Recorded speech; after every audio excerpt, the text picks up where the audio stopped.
I think this is kind of appropriate that we're here early in the session. This is my second term, and as we've started both now the 99th legislature and the 98th legislature, we've seen legislation that has served as fixes to previous bills that have passed and has been signed into law, but maybe have had some unintended consequences, have had some things that needed to be adjusted. So we typically reserve the beginning of the legislative term to apply fixes to recently passed pieces of legislation. This is a fix. Unfortunately, this fix is 40 years late.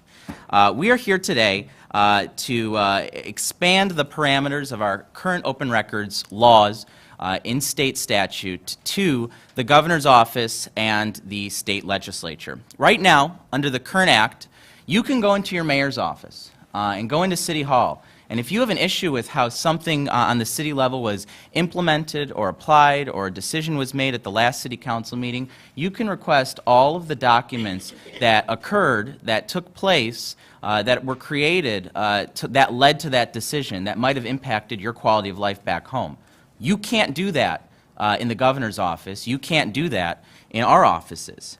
So you'll hear today from press organizations, from citizen watchdog groups, from civil rights organizations about how this shield that we're under really it erodes our democracy and it shields us from access and transparency to the citizens that we serve.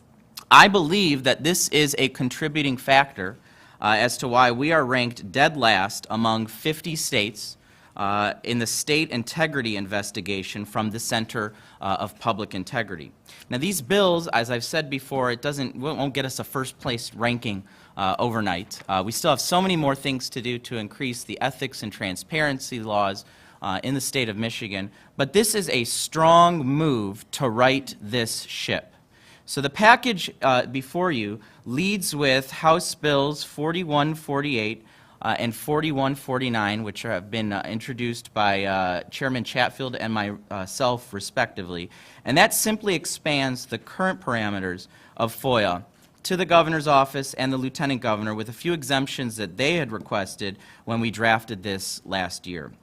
The remaining 8 bills create the Legislative Open Records Act. And as Chairman Chatfield had mentioned, this has been a bipartisan effort through and through. So our bill sponsors on House Bills 4150 through 4157 include Representatives Vanderwall, Aller, Lefebvre, Houck, Iden, Bellino, Lisinski, and Guerra. It replicates FOIA with some new exemptions to protect constituent correspondence, and it directs the appeals process to the Legislative Council. So in short, what does this act look like in its implementation? So when I ask Chairman Chatfield if he wants to grab lunch, but he punts me off and says he's too busy on a particular day, I can now verify that. I can request under Laura to see his calendar for that date, and within 2 days, his staff has to submit that request to the newly created Laura coordinator in the House, and I'll get a response in 5 days. So in a week, I'll see if Lee and I are still friends at the end of this whole process.